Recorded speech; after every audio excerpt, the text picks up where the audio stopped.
Surrounded by bodyguards and political allies, former Colombian President Alvaro Uribe climbed the stairs of the Supreme Court on Tuesday, with the country collectively holding its breath. For the first time, a former Colombian president could be facing criminal charges, as supporters and opponents of the still popular right-wing leader confronted each other in front of the tribunal, with protesters calling him a criminal and the Uribistas, as his supporters are known, trying to silence them with horns. We came here today to finally demand justice from our system. Alvaro Uribe is an assassin who belongs in jail. This hearing is just the tip of the iceberg of all the crimes he has committed. Uribe's 8 years in office were beset by corruption and serious human rights abuses.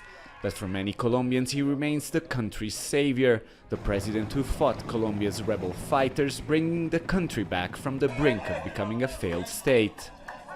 Now he's being investigated for witness tampering, in a case dealing with his alleged connections to paramilitary groups. For his supporters, who questions the court's independence, he's simply the victim of a conspiracy.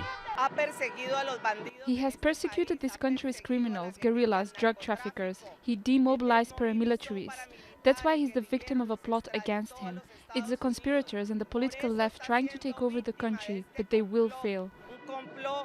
The judges of the Supreme Court have been preparing this hearing for over a year and said they have at least 100 questions for Uribe to answer.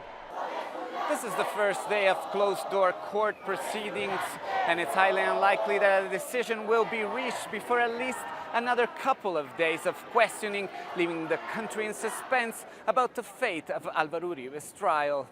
Uribe is a person who raises passions, both from supporters and detractors alike.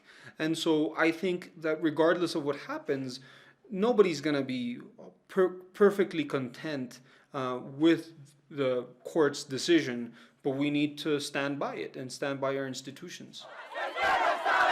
Since leaving office, Uribe has remained popular and divisive, equally hated and glorified. Whatever the tribunal's decision, it risks further deepening divisions in the country. Alessandro Rampietti, Al Jazeera, Bogota.